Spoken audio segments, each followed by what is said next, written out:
càmbar si diine sur ITV.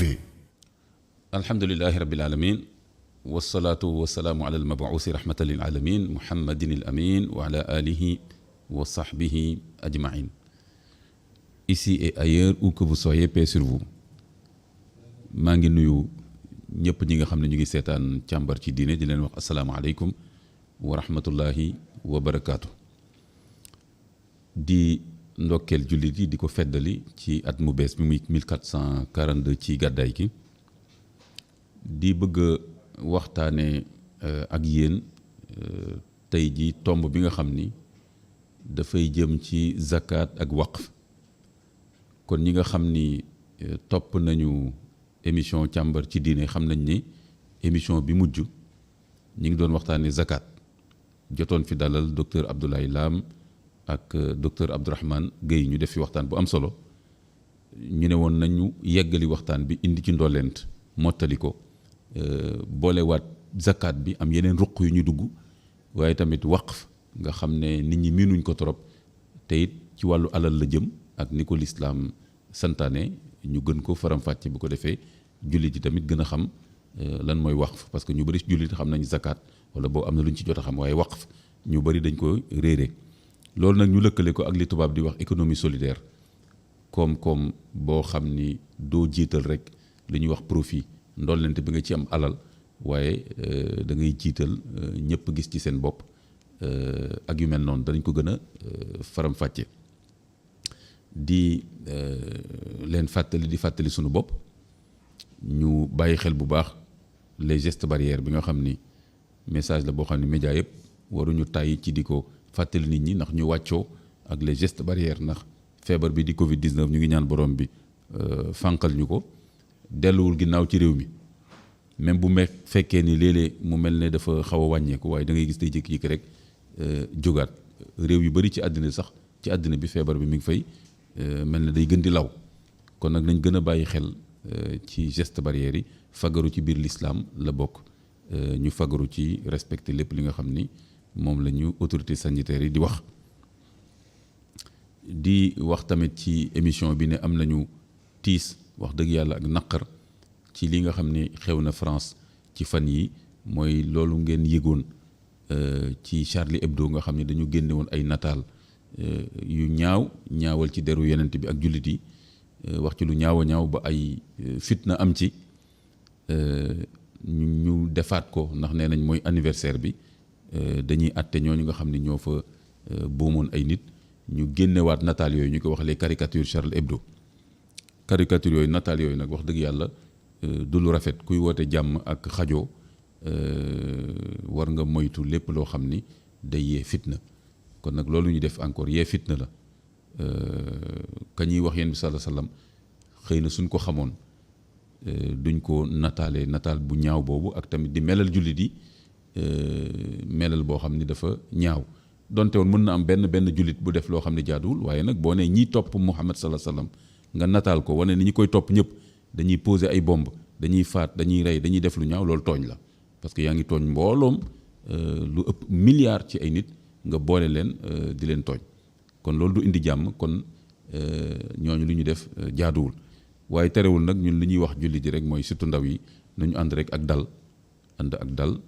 gën a wane ni Muhammad sallallahu alayhi wasallam moom kenn mënta yàq deram ndax lu baax rek la indil doomu aadama yi wa ma arsalnaaka illa rahmatan lil alamin kon nañ gën a expliquer doomu aadama yi kan mooy Muhammad sallallahu alayhi wasallam su ko defee suñ ko xamee rek képp koo xam ni wax nga ci deram lu ñaaw wala tam di yàq deru lislaam wala deru jullit yi nit ñi danañ xam fu ñuy teg seen tànk kon loolu mooy message bi ñuy jox nit ñi amaa nag boom jël fetal faat ak yu ni mel loolu du solution te it du moom la lislaam jàngale ci xew-xew yu mel nii. kon loolu dañ ko doon ubbee émission càmbar ci diine bi tey mais gis ngeen kon suñu titre zakat waqf et économie solidaire may nuyu techniciens yi di nuyu production bi Massamba Mbuub ak nataal bi ni mu rafetee titre bi ni ñu koy rafetee ak couleur yi ñëpp ma koy wax ñu ne ma sa plateau bi rafet na loolu ma ne kon boog su ma demee jottali ko ñi nga xam ne yëpp ñoo ciy liggéey pour ñu bañ a bàyyi loxo buñ ko mënta yokk mu gën a rafet moom au moins bu ñu bàyyi loxo waaw ma sàmm voilà nga kon jottali naa message bi su ko defee nag tey wax dëgg yàlla ñu kontaan lool ci gërëm aussi docteur Abdoulaye Lam dina suivre émission bi incha allahu taala bi nga xam ni dama ko waxoon na dellu si moom docteur Abdoulaye Lam fii la toogoon ni sa à ma droite ma ne ko woon na dellu si mook Abdourahmane Gueye pour ñu yeggali waxtaan bi ci mbiru zakat parce que ñu bëri dañ ñu woo après ne ñu waxtaan bi am na ay ruq-ruqaat yoo xam ni dana baax ngeen xuus ci tuuti mais ba ma ko waxee dafa def lu rafet loo xam ni comme jeunes yi souvent dañuy wax léegi crise de repère amuñu exemple nangam damay bëgg di joxe exemple yooyu ñu xam ne modèle am na fi mës naa fi joxe benn exemple bu mel noonu mooy le sociologue Jaxate Jibi Jaxate parce que dama ko woon ci benn émission mu xaw a jàmp mu bàyyi lépp daw ñëw ne ma bañ a tardé rek moo tax tardé rek laay bañ ci biir émission bi ma joxe exemple boobu ne leen voilà un exemple bañ a tardé moo tax mu bàyyi woon yu ko yitteel daal di ñëw kon li ñuy wax rendez-vous sénégalais ma ne leen du benn rendez-vous sénégalais rendez-vous ñuy def lu leen neex rek la parce que kii sénégalais la mi ngi nii bàyyi lépp bañ a tardé beneen modèle tam mi ngi nii docteur Abdoulaye Lam li mu def nii tam c'est un modèle d'exemplarité c'est une exemplarité une générosité intellectuelle et morale mooy ni moom mënoon na ñëwaat toog parce que man maa ko ñëwal Abdourahmane Gueye toog mais ñoom ñaar bu ma leen ko waxee ñu ne est-ce que doo woo yeneen mbokk yoo xam ne seen xam-xam màcc na ci su ko defee ñoom du ñàkk ñu indi yeneen ruq ak tamit nga laaj leen yeneen yoo xam ne ñoom ñu ngi ciy liggéey te ñun liñ ci xam ñoom xam nañ ko wala sax xam ci lu ëpp liñ ci xam nga loolu tamit wax dëgg la yaatal boobu ak woowal ñeneen léeg-léeg du neex ci bànneexu bakkanu nit moo tax kon docteur Abdoulaye Lam maa ngi koy gërëm bu baax ci yaatal boobu mu def dégg nga ak exemple boobu mu wane ci ne ñëpp xaj nañ ci toolu l'islam bi lu yaatu la képp koo xam ni xamee nañ la sa xam-xam màcc ci benn domaine lañ fexe rek daal ba nit ñi xam la ba nga mën a joxe sa xam-xam maa ngi ko ci gërëm bu baax di ko wax jazakallahu anna xayral jaza su ko defee kon suñu thème tey mi ngi nii ma leen di présenté docteur Ahmed Amin Athie nga xam ni moo nekk à ma droite nii c'est un jeune vraiment et c'est un juriste droit la jàng moo nekk responsable cellule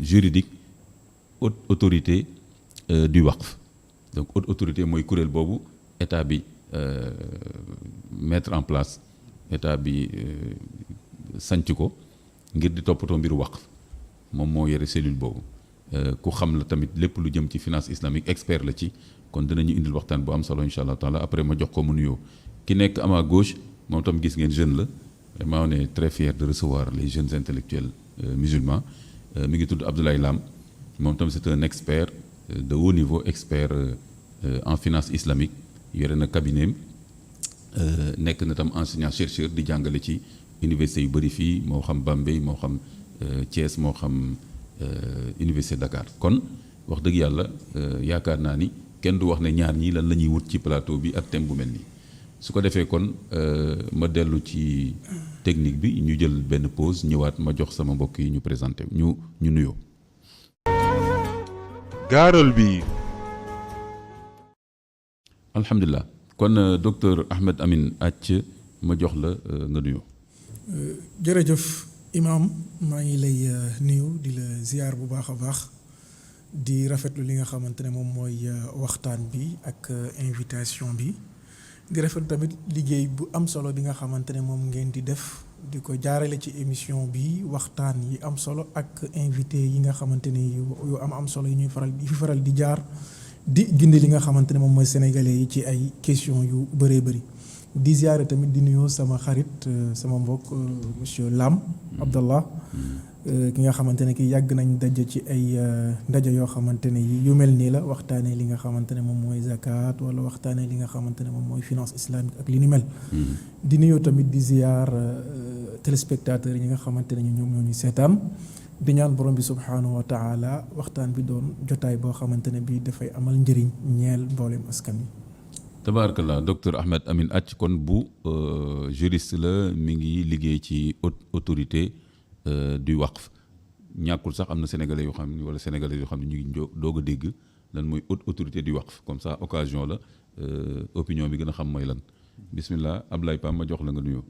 bismillah alhamdulilah rabbi shrah li sadri wa yassir li amri wahlul uqdatan min lisani yafqahu qawli salaamaaleykum wa rahmatullah. waaleykum salaam. Imaam ñu ngi lay sant di la gërëm ci invitation bi di profité nuyu kilifa diine yi kilifa aada yi di nuyu ñi nga xam te ñu ngi suivre émission bu am solo bi donc vraiment di rafetlu invitation bi di nuyu tamit sama xarit sama frère Ahmed Amin Ath moom it vraiment comme ni mu ko waxee rek tase nañ ci ay yoon ci wàllu zakat ci wàllu waqf ci sensibilisation ak ci mise en place yoo xamante ne yu amoon njëriñ suñu dëkk la yu amoon njëriñ àdduna bi la ba sur le plan même international vraiment am na yoo xamante ne vraiment suggéré na ma ko sax ba ma dem représenter le Sénégal fu mel ni Bahreïn te si moom la jógee xam naa soo matul fàtte na ko donc ma koy rafetlu di ko sant bu baax di firndeel encore li nga wax ci docteur Abdoulaye Lam jamono jooju aussi ba may dem Bahreïn di présenter sur la zakat aussi vraiment ma nekkoon hors du Sénégal mais lépp moo ko doon coordonné di ko coordonné ndax dañu daan jaawale si ñaari tur yi waaw d'accord waaw daanaka ba muy sotti may yegg si di ñëw di def sama préparatif vraiment mu nekk ku baax donc nekk koo xam te ne roy waale la vraiment jërëjëf yal na ko yàlla sàmm barkeel yëngatu amiin yaa rabbal tabaarkalla kon man tam maa ngi leen di gërëm kontaan lool ci seen teew li ma jokkoo ak yéen ci émission bi vraiment lépp yomb ma gis kóolute bi ak woyof bi ma gën a sabar ci ne plateau bi dina riche incha allahu taala kon Abdoulaye Lam moom def na master finance islamique Malaisie ak yeneen jàngam kon loolu yëpp day wane rek ni ñi toog fii seen xam-xam dafa màcc ci thème bu mel nii kon ñu tàmbali waxtaan bi yéen ñaan yëpp lay boole laaj bi dinaa jox docteur Ahmed Amin Ath mu njëkk a wax après ma jox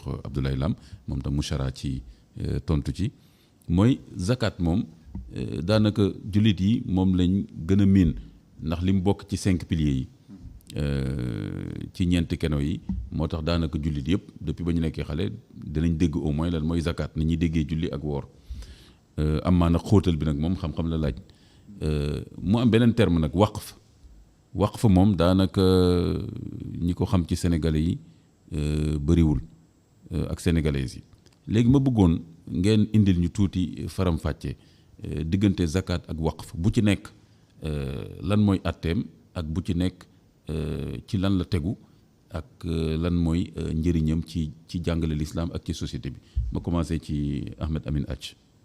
jërëjëf Imam question boobu question bu am solo la te question la boo xamante ne bii ñu bëri aussi dañ koy laajte d'habitude nit ñi tàmmuñu dégg sax li nga xamante ne moom mooy waqf moo tax buñ ko déggee li ñuy laajte mooy lan mooy waqf d'abord waaye balaa boobu question bi ni nga ko posé tamit mooy xool li nga xamante ne moom mooy zakat ak waqf en tant que instrument ak naka la placé woo ci li nga xamante ne moom mooy l'islam ak finance islamique d'une manière générale d'abord dañu war a xam ne bu ñu waxee li nga xamante ne moom mooy zakat ñu wax li nga xamante ne moom mooy waqf dafa nekk ñaari termes yoo xamante ni dafay intégrer benn système boobu tamit moo ngi balleekoo ci li nga xamante ne moom mooy sharia ndaxte bu ñu delloo ci source yi ñoom dem ci alquran al karim dafa am benn laaya bu nekk surat ashura je pense verset 38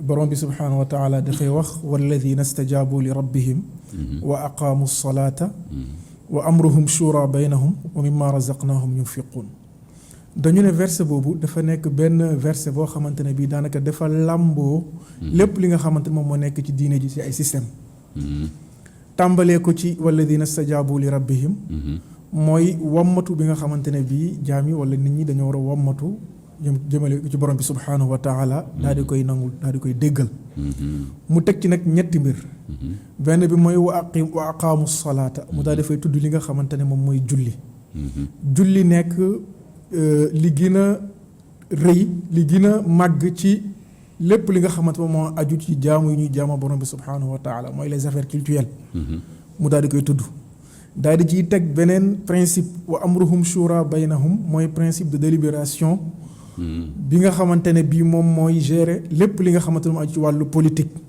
maanaam penc mi mbir la boo xamante ne bii dañ koy waxtaanee waaye du loo xamante ne dañ koy pàccoo ñu ne donc shura moom mooy principe bi gën a màgg ci principe yi nga xamante ne moo ne ñoo nekk ci biir politique ak disons la gestion des affaires de la cité. D'accord.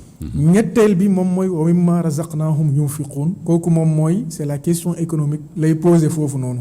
waaye tamit daf ko poser ci cadre redistribution mooy li nga xamante ne moom la leen yàlla baaxee ndaxte tamit bokk na ci principe islam yàlla dañ ne alal ji yàllaa ko moom daf koy abal li ki nga xamante ne ji moom mooy jàmm bu ko defee moom mu daal di koy génnee baaxee ci nit ñi.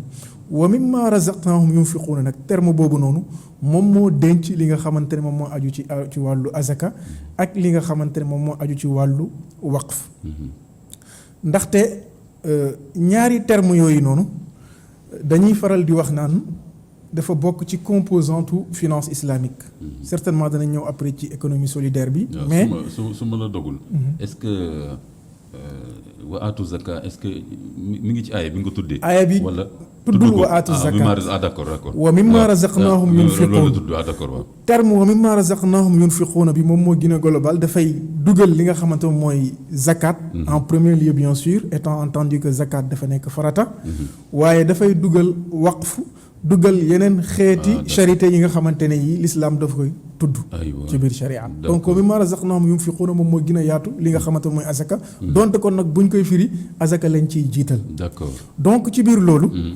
ñaari concept yooyu dafa bokk ci li ñuy tuddee li nga xamante mooy finance islamique mu nekk benn système bu l'islam tëral ngir daal di suqali li nga xamante moom mooy koomu nit ñi ci kaw adduna bi donc mun nañ faral di wax foofu noonu am na 6 composantes yi nga xamante moo composé finance islamique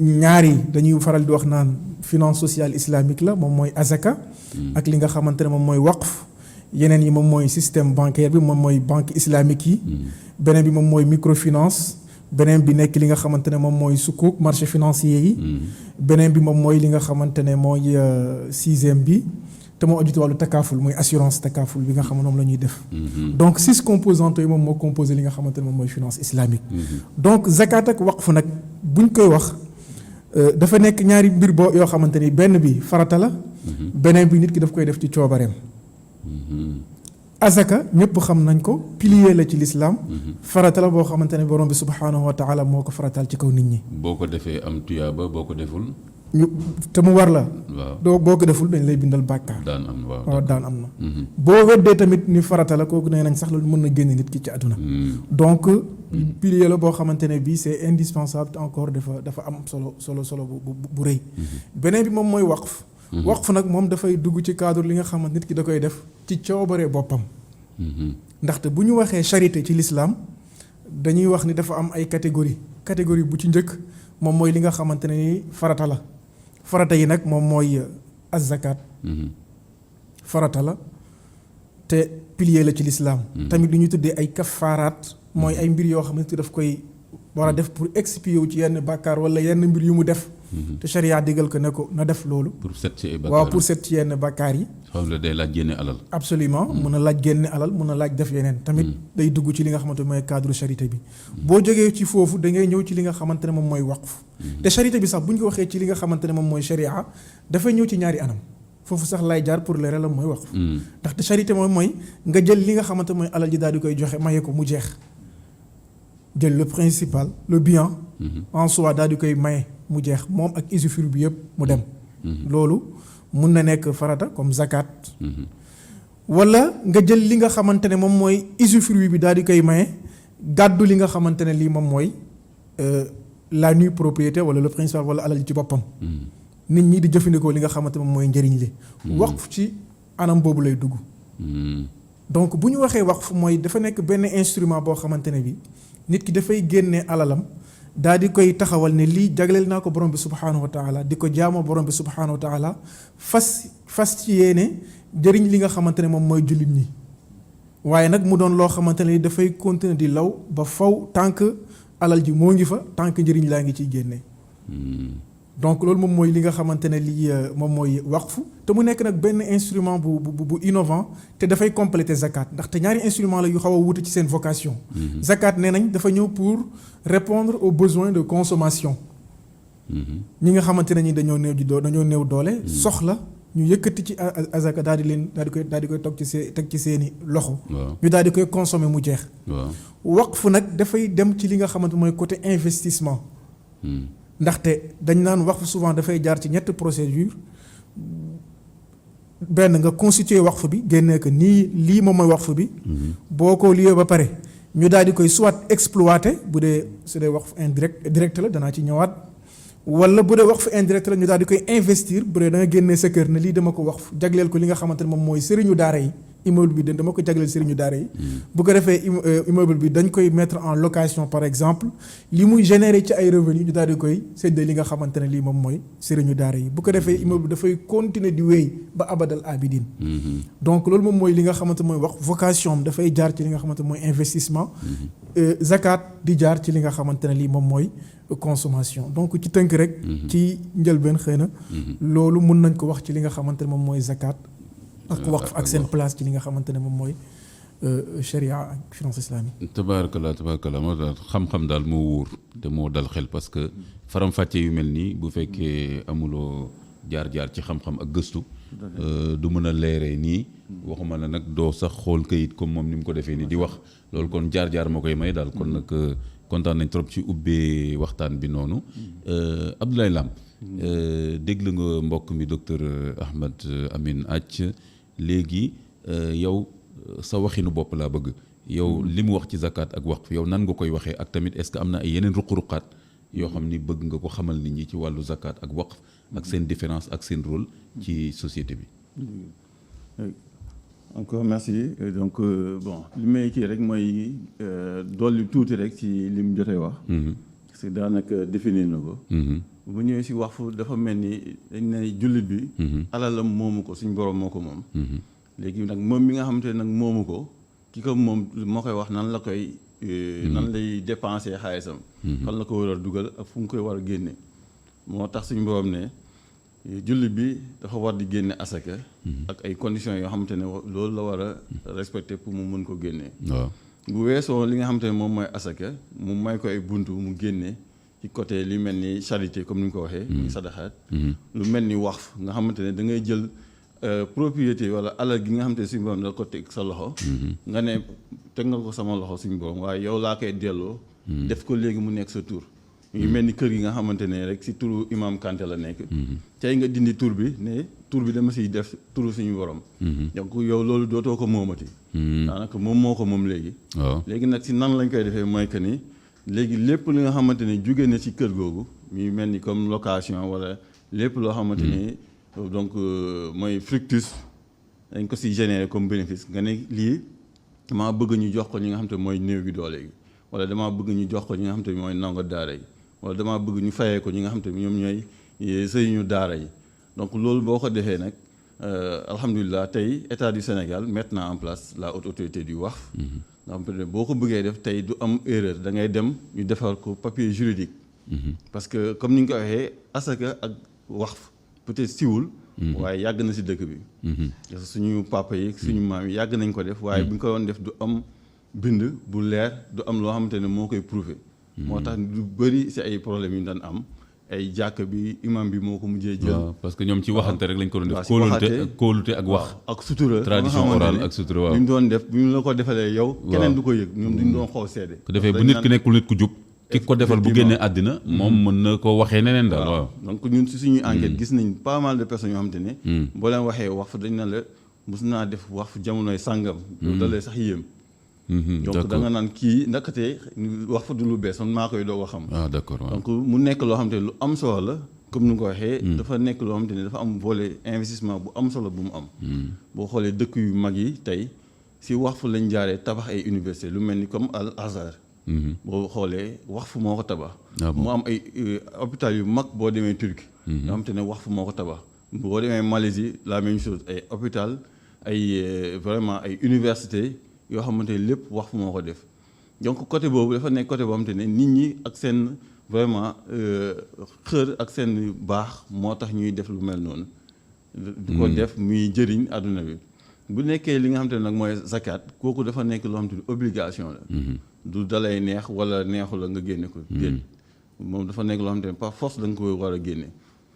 am na boo xam-xam yow da xam ne dañ naan sax dañuy dem ba si ki nga xam te ne war na génne asaka te génnewu ko sax kooku dem song ko xeex jar na ko wala dem guerre ak moom jar na ko donc pour wane que ni rek lii obligation la parce que ki nga xam te ne moo yor alal bi war a génne asaka moomu ko ki ñàkk devoir la mu génne ko ki ñàkk moom droit la ci ki ko war a jot mu jot ko effectivement donc loolu mooy différence bi donc képp koo xamante ne da nga war a génne asaka da nga xam ni obligation la boo ko génnul yaa ngi lekk loo xamante ni moomoo ko te yaa ngi déclaré guerre sax à la entre guillemets l'islam waaw ak na ñoo xam te noonu lañ ko indee donc bon pour résumer rek donc loolu moom mooy la différence entre waqf ak zakat waaw tabarakallah d'accord leer na vraiment li ngeen wax li tubaab di wax dafa complémentaire ku nekk ci yéen li nga wax dafa complété moroomam aussi gën a dugg ci ay ruq yoo xam ni tax na nit ñi gën a gis différence boobu entre zakat ak waqf bi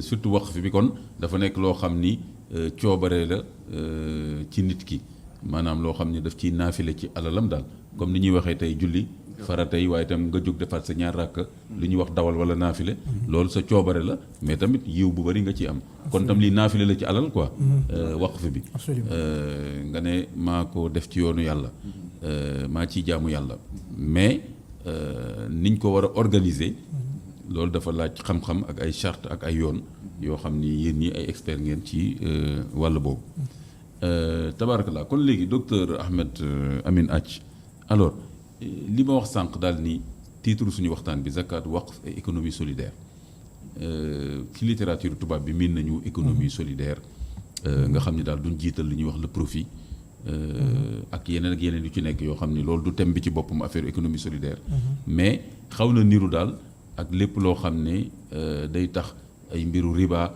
ak foqale ak dajale alal thésaurisation ak monopole yooyu yëpp dafa mel ni économie solidaire ci li ma jot a gëstu da koy xeex léegi kon économie solidaire boobu est-ce que mën nañu wax tey ne waqf da ciy dugg parce que xam naa ni zakat moom jàpp naa ni waruñ mën a jàpp ne daf ciy dugg xëy na parce que moom loo war a def la par ndax farata la mais léegi kon yéen zakat waqf dafa dugg ci économie solidaire mais en même temps may gëstu gis ne yéen da ngeen di bind finance sociale islamique est-ce que kon dafa am différence la lu tax ngeen préféré finance sociale islamique. jërëjëf question la bu am solo waaye balaa boobu nga may ma tuuti rek ma rebondir par rapport ak li nga wax sànq. daal di koy feddali da nga ni waqf dafa mel ni naafila la effectivement ci zakat effectivement noonu la tëddee waqf nekk na loo xamante ne lii naafila la ci biir zakat. ci alal. waaye foofu dañuy faral sax di wax naan am na une différence. ndaxte dañuy wax ni farata.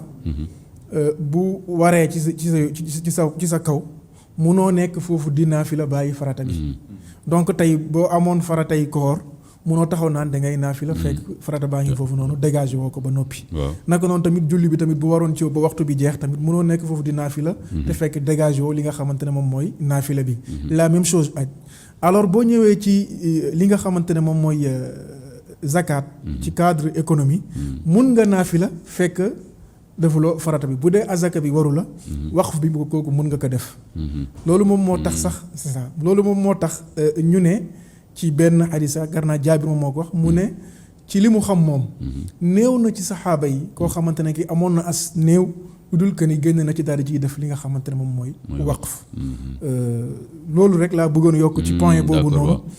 léegi bu ma ñëwaatee ci li nga xam te fekk xëy na condition zakat yi sax dajewul ci moom mais joxe na waqf justement joxe na waqf tellement dañu fonkoon waqf ba nga xam ne absolument parce que boo xoolee xeetu waqf yu bëri dana permettre ki nga xamante ne kii sax amul doole daal di koy def certainement du ñàkk ñu ñëwaat ci point boobu noonu bu ma ñëwaatee ci li nga xamante ne moom mooy sa laaj finance sociale islamique ak économie solidaire am na benn différence. d'abord bu ñu waxee li nga xamante ne moom mooy économie solidaire dafa am benn contexte boo xamante ne bii ci la daal di juddoo. ba ñu ko dalee di wax daanaka c'est des années 90 jàpp jëm kaw. te bu ñu waxee li nga xamante ne moom mooy économie solidaire liñ ci faral di jublu mooy activité économique yoo xamante ne dañ koy doxal daal di bàyyi xel bu baax li nga xamante ne moom mooy équité sociale. jël li nga xamante ne moom mooy l'homme wala nit ki daal di koy jiital ci li nga xamante ne lii moom mooy capital. moo tax mouvement bi nga xamante ne bii ñoom ñoo feeñal li nga xamante ne mooy économie solidaire. c'était un mouvement boo xamante ne bii réactionnaire par rapport ak li nga xamante ne moom mooy système capitaliste bi nga xam ne ñëpp dëppoo nañ ni dafa soxor. te mun na jàpp nit ci boppam daal di koy saam. jaay. donc ñoom ñu xam ne loolu vraiment dafa dem ba fait pervertir li nga xamante ne moom mooy nit ñi. ak économie bi. ñoom ñu daal di andi beneen anam bi nga xamante ne moom mooy économie solidaire. daal di koy fexe basé ko ci li nga xamante ne moom mooy nit ki mu nekk au centre des intérêts. alors kooku boo ko xoolee ci anam boobu mu nekk économie boo xam ni du gaañ nit ñi. du gaañ nit ñi mais jàppale nit ñi moo ko tax a jóg. seeni naataange moo ko tax a jóg.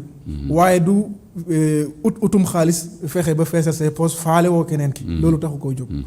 donc boo ko xoolee ci angle boobu noonu mun nga wax ni effectivement économie solidaire c'est partie la ci l'islam. waaye boo xoolee li nga xamante mooy finance islamique moom mooy gën a yaatu li nga xamante moom mooy économie solidaire. certes am na base boobu noonu dimension boobu waaye tamit balaa loolu dafa am benn dimension spirituelle. par exemple tey ñoo ngi wax waqf ak zakat. c'est des instruments cultuels. c'est-à-dire dañ koy jaamoo borom bi subhanahu wa taala nit ci di ci ut li nga xamante ne moom mooy tiyaaba. donc c'est des instruments yoo xamante ni doo ko fekk ci li nga xamante ne moom mooy économie solidaire. en plus finance islamique dafa basé wu ci ay principes moo tax dañuy faral di wax naan c'est une finance principielle et axiologique. bi maanaam dafa am ay valeurs am ay principes yi nga xamante ne ci la basé wu. principe yooyu noonu yu ci gën a fës ñu faral di tudd mooy l'interdiction ci li nga xamante ne moom mooy les activités illicites. donc la licéité des activités économiques. xalaal donc xalaal xalaal foog li ngay def voilà nekk lu foog dagan mu nekk li nga xamante ne moom mooy xalaal alors que économie solidaire bi ñu koy wax nii rek. du point de vue classique c'est pas forcément mu dugg ci li nga xamante ne bàyyi xel lu dagan bàyyi xel li nga xamante ne dagan na wala xaraam donc kooku xel point la. beneen point bi dafa am ay interdiction yi nga xamante ni moom moo nekk fële lu mel ni l'interdiction du riba ak intérêt. ay spéculation maanaam xarar ak yu mel noonu. te loolu amul fii. naka noonu tamit da nga gis yenn valeurs yi nga xamante ne yi dafa nekk ci biir finance islamique ba léegi. doo ko gis ci li nga xamante ne moom mooy économie solidaire. moo tax da ngay gis ne am na fu ñu bokk waaye am na foo xamante ne bi finance islamique daf ko fa rawee. ba tax na nomination bi nga xam ne moom lañ jox daal di koy jagleel ñaari instruments yi ñu ngi koy tuddee finance sociale islamique. am na ñu koy tuddee économie solidaire. am na ñu koy jox yeneen tur. finance islamique ci boppam am na ñeneen ñoo xamante ne ñii beneen tur lañ ko jox mooy finance participative. d'accord boo demee tey Maroc ñoom même si seen textes yi duñu utiliser le terme islamique. d'accord parce que en fait il y a le volet participatif qui est toujours là. moo tax ñu daal di jël le caractère participatif daal di koy boole ci finance ñoom finance participative lañ koy tuddee. donc tur bi ci en tant que tel ça ne pose pas trop de problème. d'accord c'est un choix. waaye nag anglo-saxon yi nu ñu koy waxee ñoom. ñoom islamic finance. islamic finance rek la ñuy wax. islamic finance waaw islamic finance waaw. d'accord equital finance wala waaw equital waaw finance. am na c'est ça am nañ tamit finance waaw d'accord finance déedéet boobu tamit am parce na que tamit. man finance sociale islamique bi. ci français bi jekkuwuma ko trop. léegi parce que je me demande est-ce que mën nañ tegale ñaari adjectif en français. ok noonu.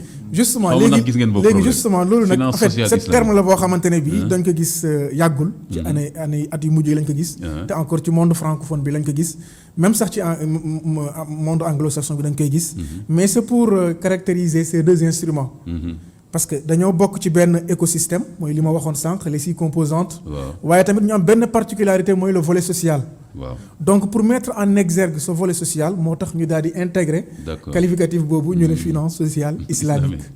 d'accord sinon mun nañu wax waaw. finance islamique mun nañu wax finance sociale islamique mun nañu wax aussi finance solidaire. d'accord donc vraiment doon na loo xamante ne l'essentiel daal boo ñëwee ci experts yi borom xam-xam fait. comme yéen dinañ la wax clairement. Voilà. lan mooy contenu technique bi. ak lan mooy normes yi ak valeurs yi. voilà ni nga koy jëfandikoo. ah très bien très bien Abdoulaye Lam xuusal tuuti ci biir foofu yow tamit. sa expérience sa jaar-jaar noo comprendre économie solidaire ak finance islamique wala finance sociale islamique wala finance participative. wala finance éthique. lan nga ci indi yow. donc je pense que tur yi yëpp en fait day firnde rek que ni l'islam vraiment mooy dëgg mooy mujj aussi parce que boo xoolee si histoire rek histoire islam ngay gis ni lépp la nga xam te ñu ngi koy dund tey di ut ay tur loolu yëpp l'islam prévoir na ko depuis. comme ni mu ko waxee si même finance islamique. am na benn jamono boo xamante ne débat bu mag la indi ci àdduna bi. ba nga xam-xam yëpp ku si nekk si wax ne ndax du ñu jéem a xool nu ñuy soppee tur bi. bañ ko tuddee finance islamique. donc si loolu ngay gis ni comme waa Londres ñoom da nga gis ni borom alal yi nga xamante ne bëgguñu jël seen alal di ko dugal si drogue. am ñoo xamante ne dañoo jug ne ñoom lépp loo xamante ne c'est pas vert dootuñ fa financer seen alal. am ñoo xamante ne dañ ne guerre gi nekk si àdduna bi te ñu gis ni seen alal di siy dugg. ñoom jeex na dootuñu dugal seen alal si lépp loo xamante ne armement la. ñoom ba ñu gisee nii nag lépp li nga xamante dañ koy bañ finance islamique moo ko bañ te bokkuñu. ci diine l'islam ngeen doon jéem a fexe nan la ñuy changer tur bi gis ñoo xam te dañ ko doon tuddee ethical finance mooy finance éthique ñii ni ko woowee ay finance participative parce que type de contrat yi ñu utiliser en finance islamique ay participation du si bokk parce que kii dee indi kii indi ñu ànd liggéey yu mel noonu donc ñuy fexe à chaque fois di ko accepter mais bañ a accepter li nga xamante ne mooy l'islam moo ko indi te je pense que bëri na si domaine yu mel noonu yoo xamante ne vraiment l'islam da koy indi waaye tubaab yi seen xarañte ñooy gën a gis njëriñ bi que ñi nga xam te ñooy jullit ñi donc si gis njëriñ bi nag dañ koy jël fexe changer tur bi woowee ko neneen si noonu ngay gisee ni tamit finance solidaire bi ñuy wax économie solidaire bi ñuy wax boo xoolee day tirer ay basam si finance islamique donc parce que dafa am modèle ba nga xam te ni islam daf ko sóoraale mooy que ni islam dafa diggu doom du capitalisme du communisme waaye dafa nekk si diggante ñaar yi donc dafa nekk loo xamante ne dafa nangu jullit bi di dem di uti ji alal waaye tamit bu amee alal na fàttaliku ñi nga xamante ne ñooy ñu néew doole. ñi nga xamante ne ñoo nekk si ginnaaw mu gestu leen. donc boo xoolee donc day nekk alliage entre le capitalisme et le socialisme on peut dire. donc si loolu ngay gis ni lépp li nga xamante ne économie solidaire daf koy indi day tirer ay basam si pensée islamique bi. donc noonu si noonu la ñuy définir rek que ni économie solidaire bi mun nañ ko assimiler ak finance sociale islamique. parce que finance sociale islamique bi aussi c'est pour montrer caractère social bi nga xamante ne islam da ko prévoir si ay finance am. donc moo tax ñu tuddee ko aussi finance sociale islamique.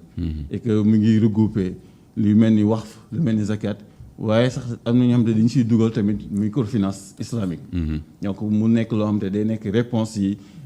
problème économique yi nga xam ne dañ koy jànkoonte ñi nga xam te ne tey bëgg nañu ku leen lebal wala ku leen pousse tuuti seen liggéey te amuñu li nga xam te mooy garantie bancaire. donc ñooñu dañuy mën a dem ci microfinance islamique bi. vraiment faj seen soxla te duñu gaañu. donc vraiment si noonu daal la ñuy tënkee li nga xamante ne moom mooy économie solidaire bi ak finance sociale islamique ak instruments yi nga xam te ne mooy waqf ak zakat. donc ñoom ñëpp. boo xoolee même jubluwaay bi la rek mooy li nga xam te ne li la islam indi. waaye ki nga xam te ne moo koy utiliser tamit bu ko tur bi déranger. dina ko jéem a xool nu mu ko tuddee neneen waaye contenu bi du changer. waaw. tabarakallah docteur Abdourahim Athie alors kon finance sociale islamique terme islamique bi ñëw ci pour wane ni kon lii ñu. tuddee finance nangam ci islam la ballee ci jàngale l'islam kon xar kanamu l'islam daf ci war a feeñ loolu nag mooy sama question mooy que il me semble que dolli islamique ci dara yomb na dolli ko ci yomb na dara nga ne islamique nangam islamique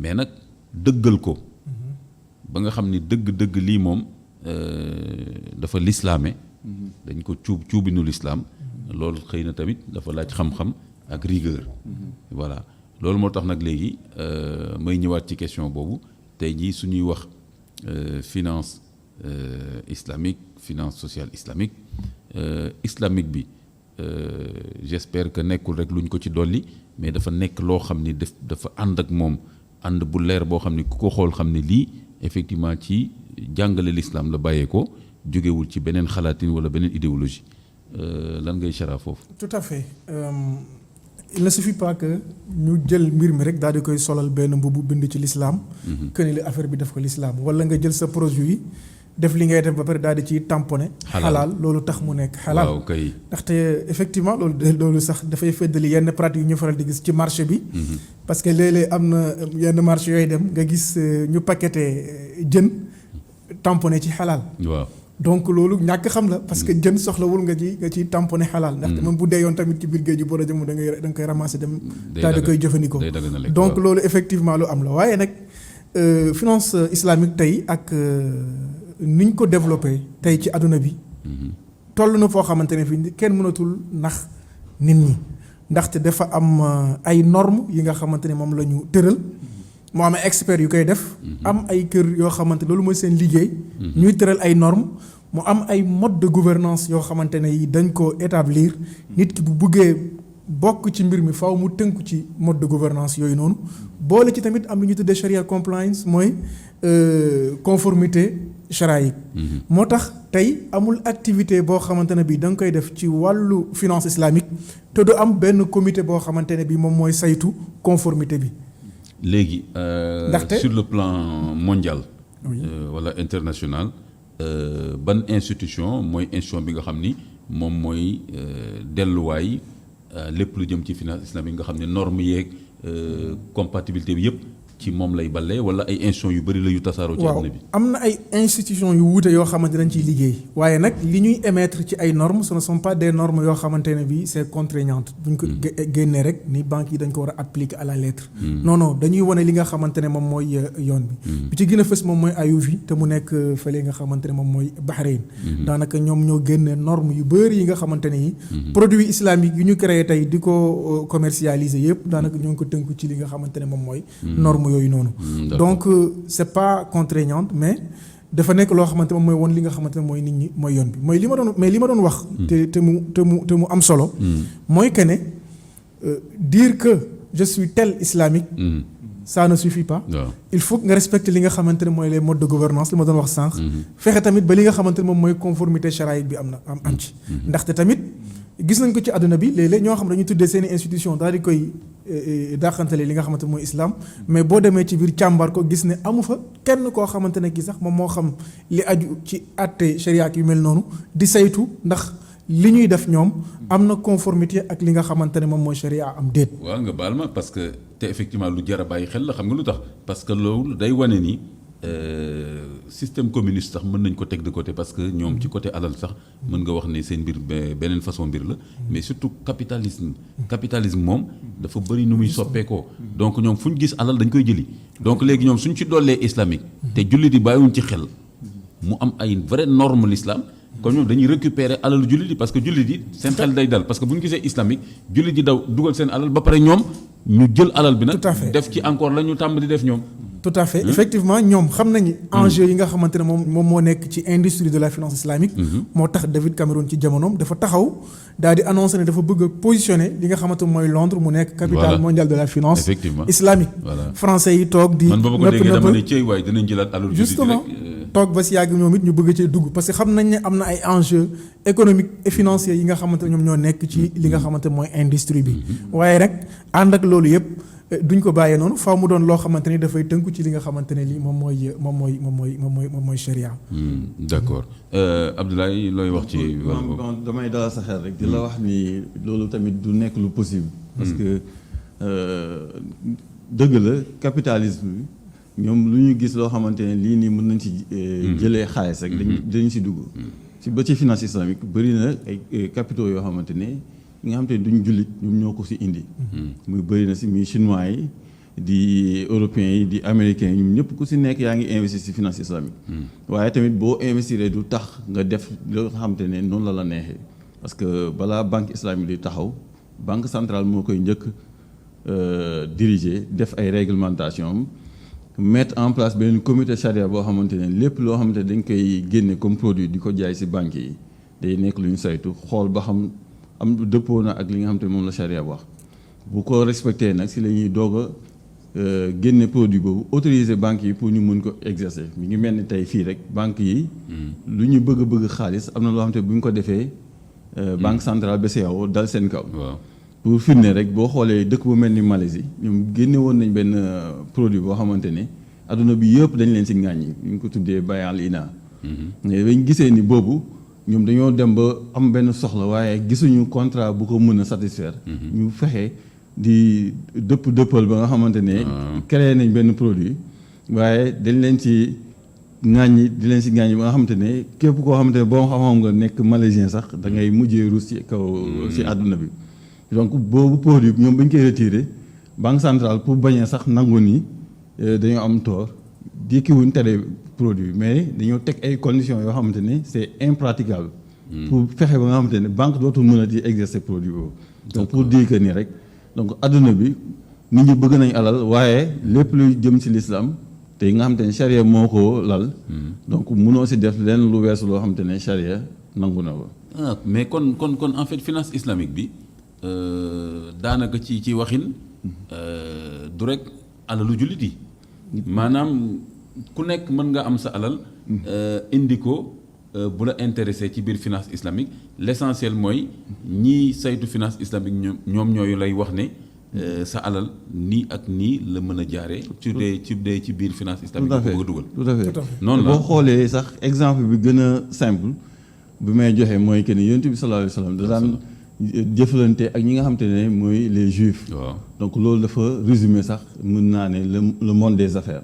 donc loolu dafa wan ni jullit bi mën naa dem jëflante ak kii du jullit. donc si loolu donc finance islamique aussi du alal gi en tant que tel moo am moom la ñuy wax ni moom moo licite wala licidul. mais nan la soxee ko ak nan lañ koy dépensé. donc loolu moo si am solo te l'islam aussi dafa exiger ki nga xamante ne dafa indi alalam. te yow xamoo alal gi nii kii war na ko mën a jëlee si lenn loo xamante ne lu dëng la. yow l'islam du la permettre nga koy saytu. d'accord di dem fexe di lu mbóot ba fexe ba xam kii lan lay def ak lu mu dul def. mi ngi mel ni rek li ñuy wax rek bëgg dugg kër jàmbur. domaine privé. di fexe di xam nan lay dundee pour génn ŋàññi ko loolu l'islam daf ko tere. ce qui fait que ki nga xamante ne dafa indi alalam aussi. te mu indi ay justificatif. yu wane que ni kii ci ay activités yu licite la nekk. ci vraiment domaine boo xamante ne amul benn interdiction la nekk kooku doo dee.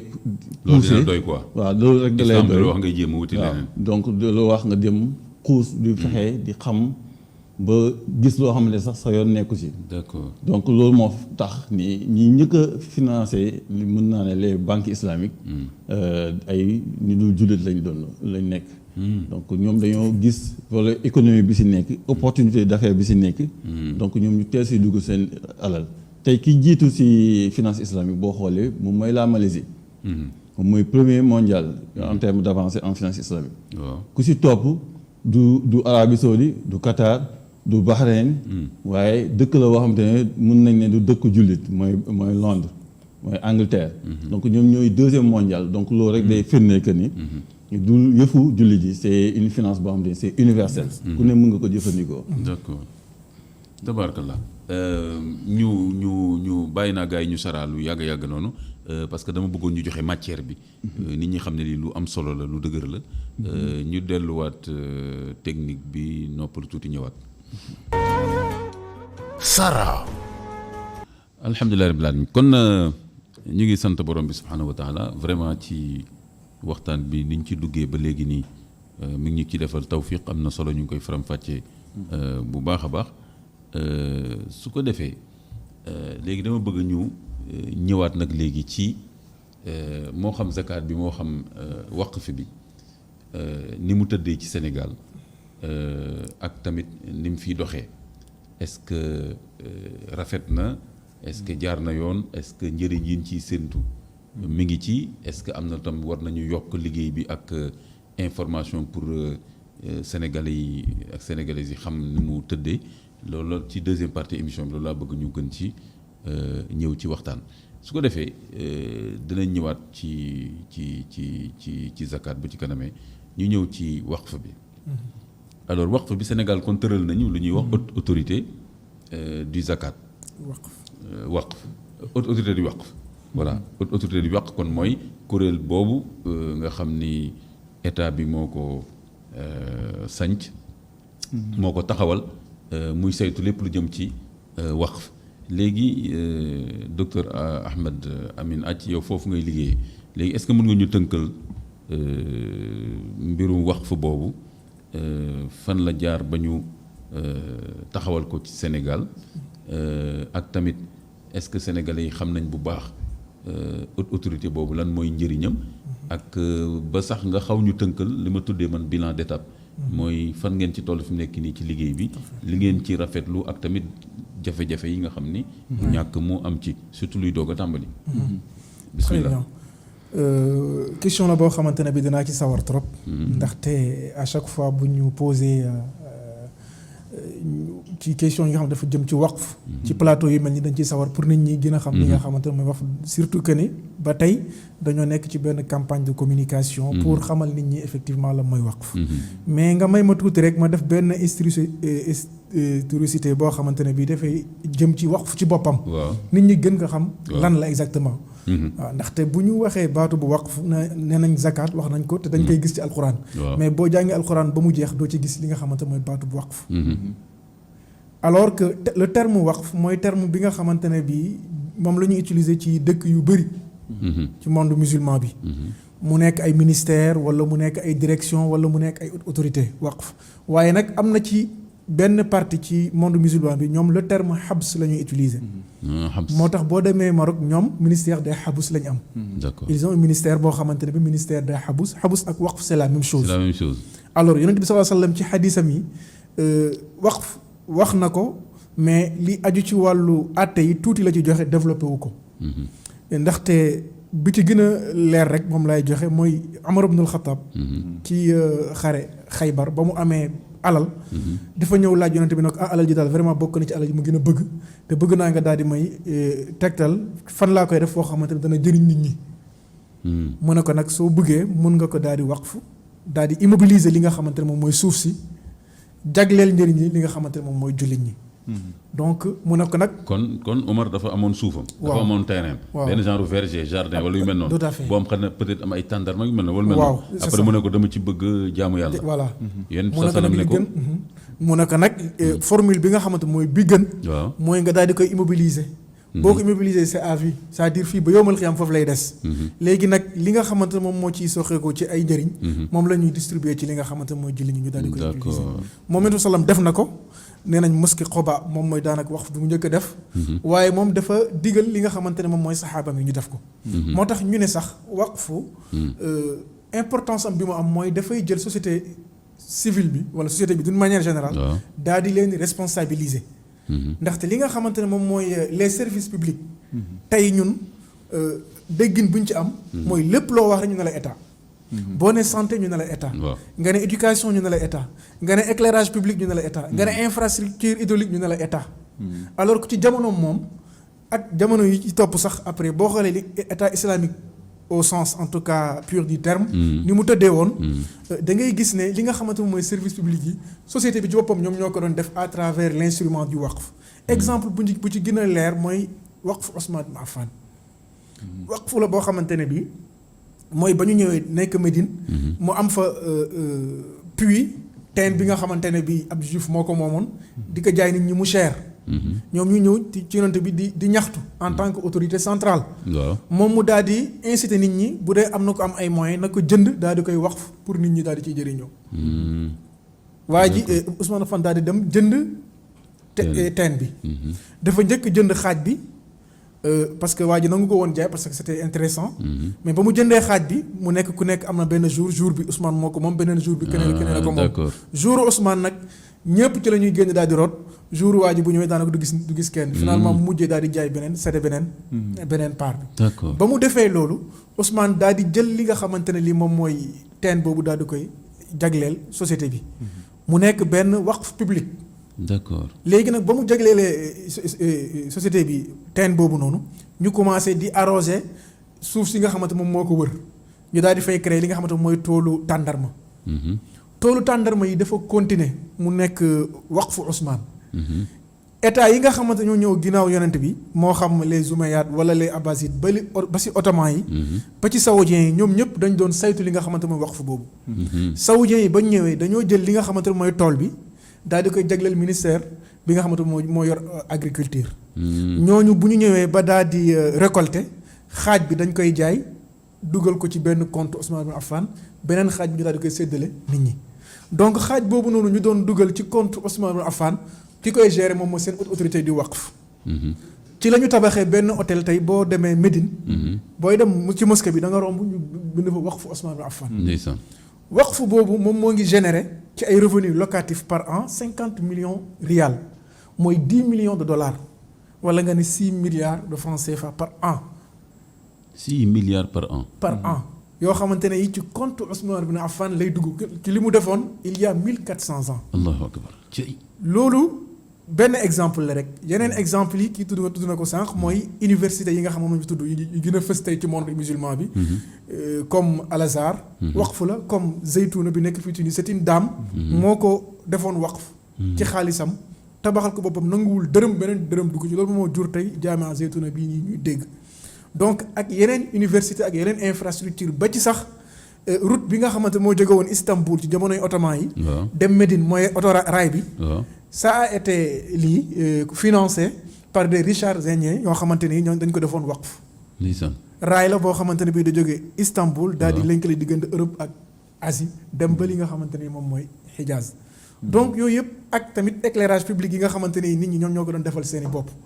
donc loolu moom moo jur li nga xamante ne li moom mooy waqf mu nekk benn instrument de développement et de lutte contre la pauvreté bu am solo la bu am solo boo demee ci monde musulman yi da nga koy gis da nga fay gis ñu daal di koy organiser sous forme de ministère wala sous forme de direction te ñoom souvent dañuy am benn autonomie financière bu leen permettre sax ñoom du ñu jël budget état bi ndaxte dañuy am ay actifs yoo xamante moo leen di permettre ñu dérouler li nga xamante mooy seen activité alors que fii ci Sénégal tamit état bi dans le cadre promotion bi muy def jagleel ko li nga xamante moom mooy finance islamique bi gis nañ li aju ci wàllu secteur bancaire beeg yu mel noonu am tamit beneen côté mooy côté social bi surtout li nga xamante mooy instrument waqf moo tax mu daal di taxaw ngir jëmmal ko fii ci réew mi ngir daal di dimbali nit ñi ci côté boobu noonu loolu moom moo jur la création ci kër gi nga xamante moom lañ duppee haute autorité du waqf nga xamante ne bi daanaka ñoo ngi ko créé en 2015 wala disons en tout cas la loi a été votée en 2015 plus un décret d'application et en 2018 ci la ñu commencé de manière effective di dérouler li nga xamante ne moom mooy activité yi haute autorité du waqf nag mission am moom mooy créer li nga xamante ne moom mooy ay waqf ci biir réew mi daal di koy développer secteur waqf bi ci biir réew mi waaye tamit contrôler di superviser yeneen xeetu waqf yi nga xam ne ñoo nekk ci biir réew parce que ñaari type de waqf d'une manière globale rek moo am mën nañu wax ne li nga xamante mooy waqf public bi nga xamante ne bi état bi moom moo koy créer daal di koy jagleel askan bi yépp ak waqf privé boo xamante ne bi tey yow yaa koy def daal di koy attends kon waqf déjà autorité bi dafa am autonomie de gestion wala dafa am ci ministère de tutelle bu mu justement autorité di waqf dafa nekk benn autorité indépendante boo xamante ne bii ci primature lañ ko rattaché woon mais avec les réformes léegi moo ngi bokk ci li nga xamante mooy secrétariat général du gouvernement mu am benn particularité mooy indépendance bi moo ngi aju ci wàllu li nga xamante mooy les comptes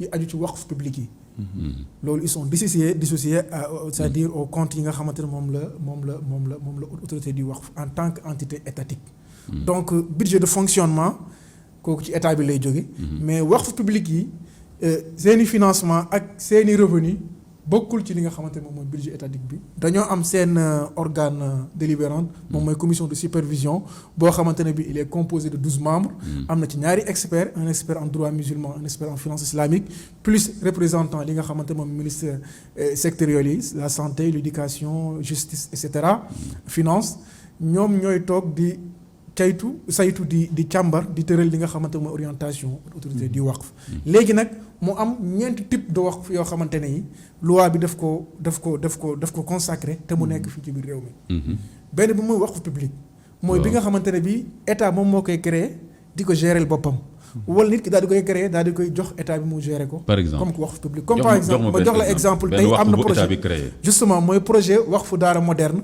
boo xamante ne bii ñoo ngi koy lii taxawal fële ca Dakar centre ville te mu war a gérer li nga xamante moom mooy programme de mu war a accompagner en tout cas programme de modernisation des daara kooku c'est un waqf immobilier boo xamante ne bii c'est constitué de 16 étages boo xamante ne bii budget bi moo ngi toll ci 16 millions de dollars donc c'est un financement de la BID donc c'est un exemple concret ci li nga xamante mooy waqf public boo xamante ne bii bu xasee ba taxaw dafay gérer les daara moderne yi état bi créé te bu boobaa daara moderne yi ñoom du ñu tënku ci état bi pour seen fonctionnement mais c'est le waqf qui va effectivement assurer le fonctionnement de ces daara.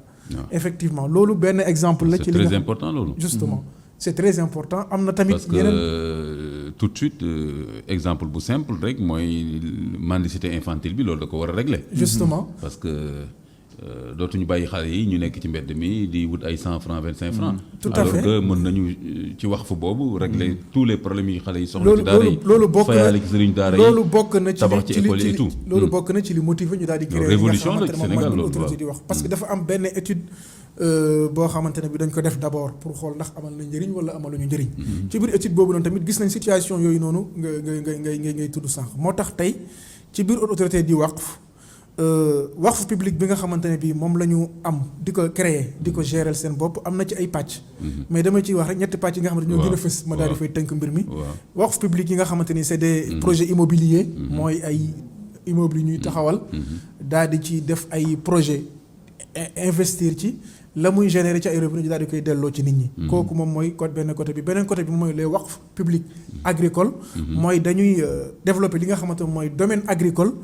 daal di koy implanter par exemple ci benn bërëb fexe ba ñi nga xamante ne ñoo fa dëkk am foo xamante dañ fay xëyee di ci am dara revenus yi tamit ñu koy delloo ci li nga xamante mooy population bi. beneen troisième xeetu waqf bi nga xam ne dañ koy lii mooy fonds waqf monétaire boobu tamit dañoo nekk ci création bi moo tax mais d'ici peu. dana génn. boobu nag dafa am solo parce que dafay permettre ñëpp. wax ko domaine agricole bi tam am na lu mu jëmal déjà am na wala. wax fa déjà on a déjà eu le foncier am na foo xamante ne fii parce que kooku dañoo lancé sollicité ci maire yi parce que ñoo yor foncier yi. waaw sollicité li nga xamante ne mooy AMS pour ñu effectivement baaxee ñu li nga xamante ne mooy ay foncier. pour ñu mën ko li actuellement il y a eu effectivement des réponses favorables. te ñoo ngi dox ci li nga xamante ne mooy développer yenn yi au nord. d'accord donc déjà ñoo ngi foofu noonu. troisième élément bi. moom mooy waqf monétaire bi ma daaneel foofu noonu. waqf monétaire bi importance bi mu am. moom mooy moo gën a mën a capter li nga xamante ne moom mooy ressources yi.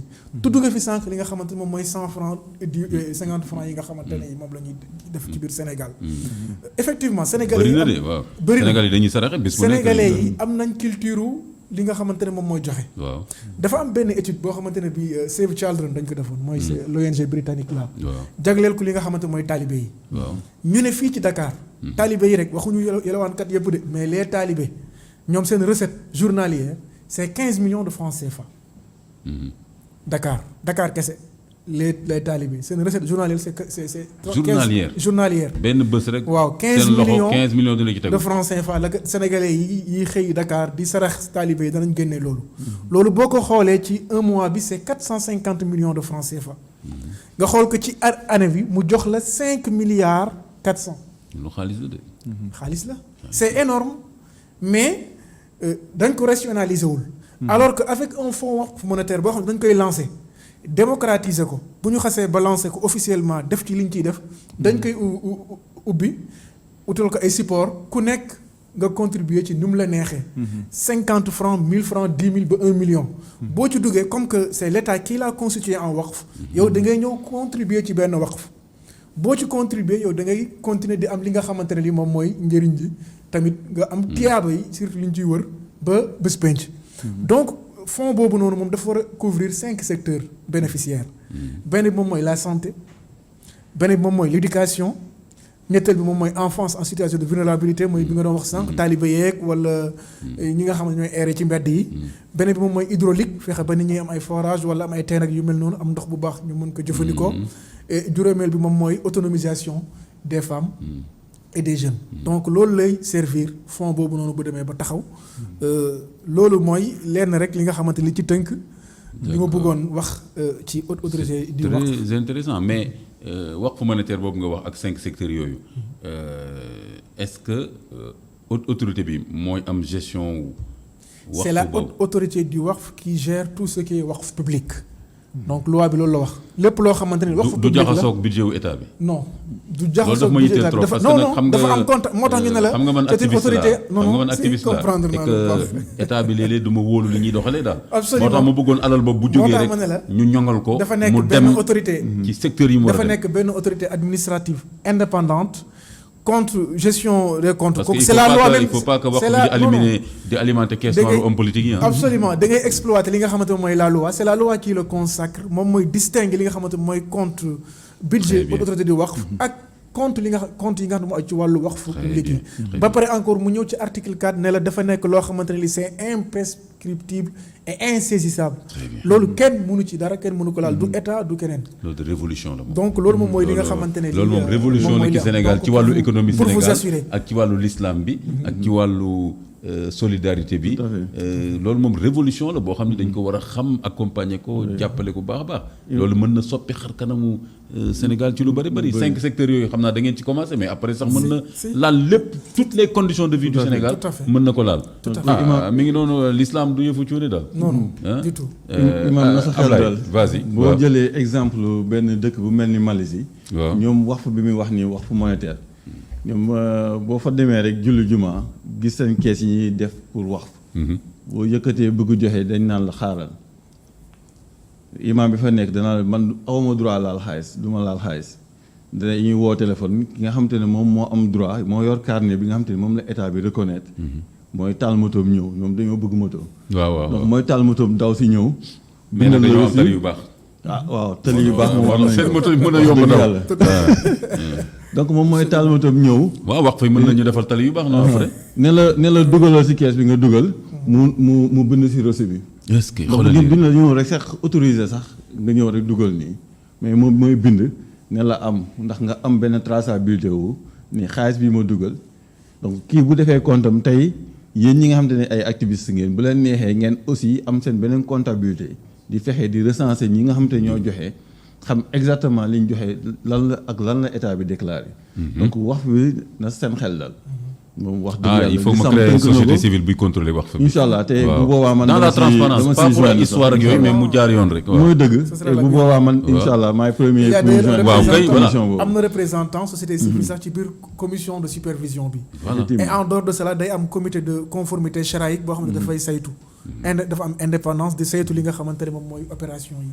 ah très bien très bien. donc li see am solo nag mooy que ne nit ñi. xam mais comme li nga wax léegi nii déjà ci dama lay bàyyi nga ko mais comme li nga wax léegi nii ci jàkka yi. ama keroog Abdoulaye Lam fii dafa joxe woon benn idée parce que maa ngi ko doon wax ni man mi nekk imam nii nit ñëw jox ma ne ma sama azaka la. xam nga daf ñuy dal tout le temps. jox ko ñi ko soxla. léegi moo ma doon wax ni. su ngeen defoon benn keesu zakat ci mosquée bi. moo gën nga xam ni lépp loo xam nit daf ko joxe ci turu zakat. pour ngeen bañ a am fitna jël ko jëfandikoo ko wala et cetera ngeen dugal ko kees boobu. comme ça ngeen xam ne lii fonds zakat kese la. après ngeen seet nag. mosquée bi ñoom danañ seet ñu koy jox. mais affaire wax boobu tam comme kooku di taal motoom di ñëw. est-ce que léegi ñun par exemple suñu mosquée yi tamit. xam nga tey jii boo ñëwee suñu mosquée point E. dañuy defar ay kii en fer. ay kii noonu ay box. nit ñi àjjuma dafa dugal leen neex. après am na kuy ñëw ubbi leen dajale alal boobu. léegi xam loolu sarax la bu Sénégal di jox pour ñoom dañu waa jàkka ji lañ ko def dañ ko def ci liggéeyu jàkka ji. pour ñoom jàpp nañ ni jàkka ji. lu mu ci soxla pour liggéeyu jàkka ji dana ko ci def. lu mu soxla tam pour dimbali ay nit dana ko def. mais léegi est-ce que loolu tam day dugg ci biir waqf day war nañ créer ci mosquée yi benn kees waqf. wala loolu moom sarax la rek boo xam ni c'est pas forcément day obéir ci waqf. il faut ñu aussi séparer ñaari parce que léeg-léeg nga gis jàkk am keesam. waaye aussi waa autorité du waqf aussi am seen kees. voilà boo xoolee comme pays asiatique yi sax d'habitude dañ koy def en verre nga xam te ne yow boo séenee da ngay gis xaalis yi fa nekk muy billet di pièce du ko séen donc tamit da lay installé. d'une part pour nga ne xaaral ma joxe. mais bu si nekk dañ ciy bind ne bii nii waqf la. te waa autorité ñoo ko fi teg. bee keesu jàkka la. donc bu fekkee bii da nga bëgg dugal si jàkka wax fi bon man j'avais un peu compris que waqf bon da nga am benn bien nga immobiliser ko lu muy jur mu nekk li ñuy joxe ci waqf mais en même temps tam waqf am na benn façon boo xam ne mooy nga joxe directement xaalis ne waqf. waaw boobu xii xam naa. loolu leer woon ci man docteur dafa yeggalibul explication bi. waaye xam naa ni en fait xaalis boobu ñuy joxe aussi. du loolu la ñuy jël rek dépenser ko. xaalis yooyu dañ koy dugal ci ay compte d'investissement yoo xamante ne yu islamique la léegi li nga xamante ne moom mooy bénéfice bi ñu ciy tiré par exemple imaginer tey ñu xool ku mel ni Sonatel borom xam-xam yi xool saytu ko ne kii li ñuy def lu charia compatible la loo xamante ne lu xalal la donc activité bi mën nañ ci financer ay financement islamique. bu boobaa ñun mën nañu jël xaalisu waqf jënd ay actions. à la fin du mois dividende yi nga xamante ni moom la Sonatel di joxe. d'accord yooyu la ñuy fexe di ko dugal si yeneen bërëb. mu doon loo xamante ne. d'accord day dimbali askan wi waaye capital bi dafay des ba léegi. très bien tey yow tey bu la neexee fin du mois nga yëkkati benn 100 000 francs. def ko waqf. nga fexe rek xool fan ngay investir 5 000 francs yi li nga xamante mooy bénéfice nga koy ne joxal leen ma ko taalibe yi. bu ñu xëyee joxal la ko wala fin du mois ñu joxal la ko wala bu at bi jeexee ñu yóbbu ko si daara bi joxal la ko. waaye 100 000 francs yi nga joxe woon fa lay des. di tourner d'accord donc loolu mooy kii moo tax. investissement yi ñu koy dugal tamit dañuy fexe mu nekk investissement yoo xamante ne risque bi. day tuuti. du nekk investissement yoo xamante ne. day générer profit bu bëri. risque bu bëri parce que dañ ne fépp fu bëri risque rek profit bi day bëri. waaye tamit perte bi aussi buy ñëw day capital donc moo tax dañuy fexe dugal ko si loo xamante ne. peut-être li muy générer. li ngay gagner day tuuti. waaye tamit risque bi dafa tuuti. moo tax daanaka mën nañ ne sax capital bi doo ko mës a perte. d'accord si tënk. d'accord. justement effectivement pour fédérer rek li mu wax noonu. ak exemple bi nga joxe sànq nga ne yaakaaroon nga ne mooy nga génne sa lii rek daal di koy lii. waaw effectivement dafa am ay formes yu bëri. waqf mun na nekk li ñu tuddee waqf immobilier. mooy nga jël sa terrain. waaw daal di koy jagleel par exemple def naa ak nañ ko def jàkk. wala terrain bi mën nañ fi tabax daara. wala nga jël sa kër ni def naa ko daara wala kër gi def naa ko mu nekk orphelinat. wala kër gi def naa ko jagleel képp koo xamante nga nekk en détresse voyageur mën nga ñëw daal di fay dëkk. loolu mën na nekk. mooy waqf immobilier. waqf mobilier aussi am na mën nga jël li nga xamante mooy say oto def ko li nga xamante mooy waqf am na fii ci Sénégal. Al Azhar bu kii amoon na fi ay bus. waaw doon naa ko ñu bind ci waqf. waaw kooku c'est des waqf mobilier. loo xamante ni dafay bouger di dem. bu ko neex bu la neexee tamit nga jël sa bibliothèque tey daal di koy jagleel UCAD ne def naa sama bibliothèque bi mu nekk waqf ci UCAD. donc dañ naan kii bibliothèque Imam Kanté waqf ci UCAD. ñu daal di koy intégré. donc waqf tamit dana nekk benn actif monétaire nga jël sa xaalis. du contribuer ko ci benn fonds waqf. bu ko defee comme ni mu ko waxee capital bi dañ koy investir fenn. muy générer li nga xam moom lay générer ci ay revenus moom la ñuy daal di jagleel li nga xamante ne moom mooy nit ñi. en plus de cela sax. mieux encore les malikites dañ ci jox beneen waqf muy waqful manaafi. waqful service. dañu naan par exemple tey vous êtes médecin wala yu mel noonu nga ne man tey damay waqf samedi bu jot consultation gratuite laay def. wala man en tant que médecin danaa jël une semaine ci année boo xamante man dama koy waqf rek pour def. gratuitement tout ce qui est activité. xam naa ñu koy def donc. médecin xam naa benn médecin suñu mosquée fii justement. région d'origine am jarul ma koy tudd. mais chaque année. dafay def benn caravane médicale. justement pendant xaw ma ay jeunes loolu bu ko jëlee daal di koy def par exemple 15 jours. def ay consultation joxe médicaments et cetera. tout à fait loolu nag mën na nekk tamit waqf léegi nag beneen bi mooy nga ne ndax jàkke ji mën na def waqf. mais loolu naka lay nekkee waqf loolu par exemple dem def benn caravane médicale. waqf c'est-à-dire njëriñ li. sa xam-xam. ah d'accord. moom parce que xam nga waqfu jaamu yàlla. waaw mooy parce que waaw munaafiq bi nga wax. waqfu manaafi. d'accord waaw voilà usufruit bi wala njëriñ li rek. utilité service rendu bi waaw au public. jeex na pas forcément monnaie. voilà mais service. justement rendu service au bi ngay public. ñëw. waaw service boobu tamit mën na nekk li nga xamante service rendu aux personnes. tout à fait Ah, loolu c'est tamit mën na nekk li nga formidable. xamante mooy waqf. léegi nag fi may daanelee rek mooy la nga junjoon sànq ci jàkk yi ndax mën nañ def waqf nee naa la. loi bi maye na li nga xamante mooy waqf public. loolu état bi moom moo créé. waaye nag les privés mën nañ créer seen i waqf. les privés un individu mun na créer waqf privé daal di koy jagleel famille waqf de famille wala waqf privé wala nga jagleel ko x personne tout comme mun nga créer sa waqf ba pare jagleel ko utilité publique mooy li nga xamante ne moom la ñuy gis tey suñu service ñu bëri def ko lu mel ni sëñ Mourtada ak yu mel noonu école yi nga xam ne mooy Al Azhar four yu mu créé ak transport beeg yu mel noonu tout ça là c'est de waqf d'intérêt public la moom moo créé c'est privé moom moo koy gérer mais ñun suñu rôle foofu noonu moom mooy wala haute autorité di wax rôle am moom mooy superviser saytu xool ba xam bëgg-bëgg bi nga xamante ne moom la constituant bi tuddoon ci biir acte bi ñoo ngi koy saytul di ko respecter donc loolu tamit c'est inaliénable kenn mënu ko laal bu xasee ba ne fii laa bëgg ñu dugal ko ba abadan foofu lañ koy dugal mais fi mu nekk nii communication bi fan la toll fi mu nekk nii est-ce que réew mi yëpp maaye ngeen réew mi yëpp dem ci région yëpp waxtaan justement bi ñu tàmbalee yàggul donc on a une campagne de communication boo xam nañ ko étalé ci 4 ans 5 ans commencé nañ ko yàggul avec des ateliers yoo xamante ni sax dañ koy def ak les imams LIPS mooy Ligue des imams prédicateurs du Sénégal def nañ ko am na yeneen ateliers yoo xam ne dañ ko war a def ci biir réew mi commencé nañ sax ci yenn régions yi déjà def nañ lu Fatick def nañ lu mel ni Kolda ak yu mel noonu donc ñoo ngi ci ndànk-ndànk au fur et à mesure parce que tamit communication bokk na ci défi yi nga xamante ne yi tamit vraiment. dafa taxaw instant yi ci li nga xamante ne moom autorité di wax parce que ñu bëri xamuñu li nga xamante ne moom mooy wax fa ba léegi. waaw mais su ngeen ko jaaree ci imam yi jaar ko ci daara yi. tout à fait ñu ngi am ngeen ñëpp parce démarche que boobu noonu lañu démarche boobu dañuy dem jàkka di daara alquran bi ak yeneen voilà. da ngeen wut ay points focaux. tout à fait yoo xam ni mooy ñi nga xam ni ñoo am kàddu ci jullit yi. su jaaree ci ñoom rek. jullit yëpp danañ ko yëg. effectivement. Abdoulaye Lam zakat voilà. zakat bi moom déjà est-ce que am ngeen ci benn genre estimation tey jii par exemple Sénégal je ne sais pas bonne estimation ça dépend ci nu ngeen koy calculer mathématiquement. à peu près combien de Sénégalais majeurs la ñu am. bu ku nekk si ñoom amoon nisaab bi ba calcul bi warta yomb quand même ba génnee azaka à peu près est-ce que def ngeen genre estimation waaw def nañ estimation parce que. mais jàmbaar ngeen na. alhamdulilah depuis 2012 ñu ngi yëngatu si asaka.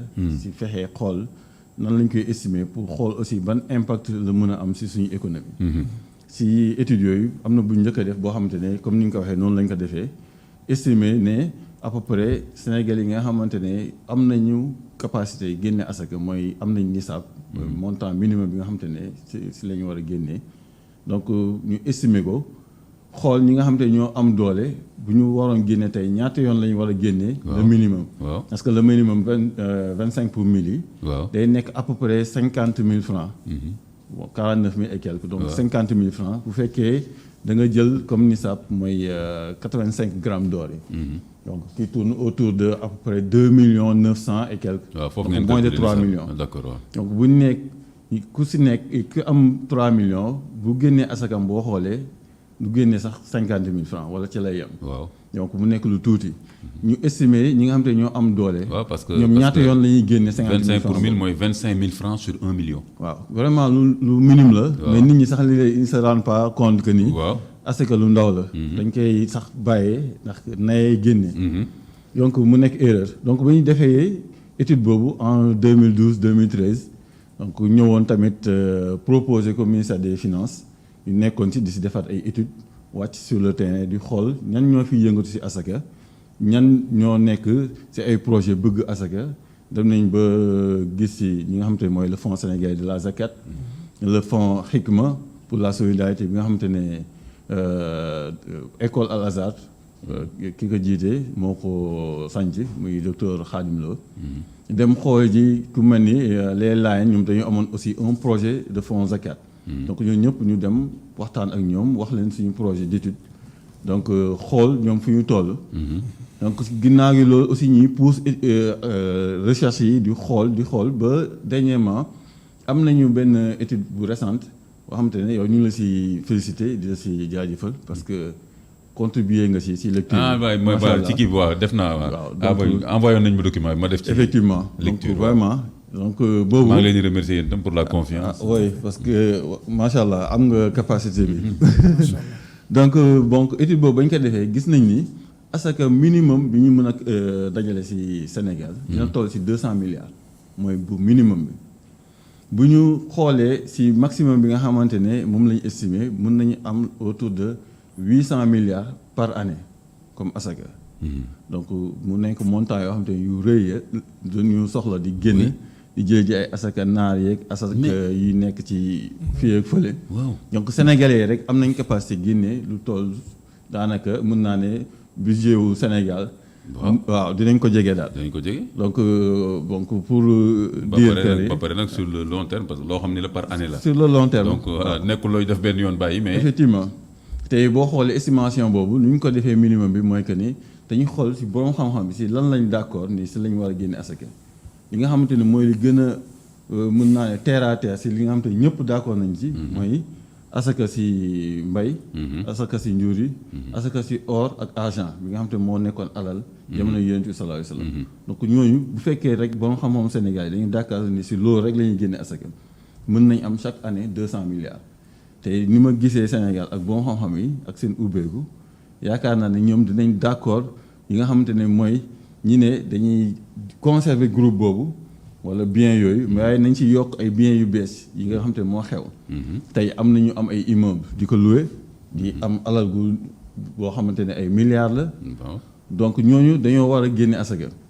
donc am na ñoo xamante ne tey ñu ngi yor ay ressources yoo xamante ne dañoo for mun nañ ne or si seen kër wala seen tool wala yu mel noonu donc xëy tey am ay milliards ñooñu war nañoo mën a génne asaka.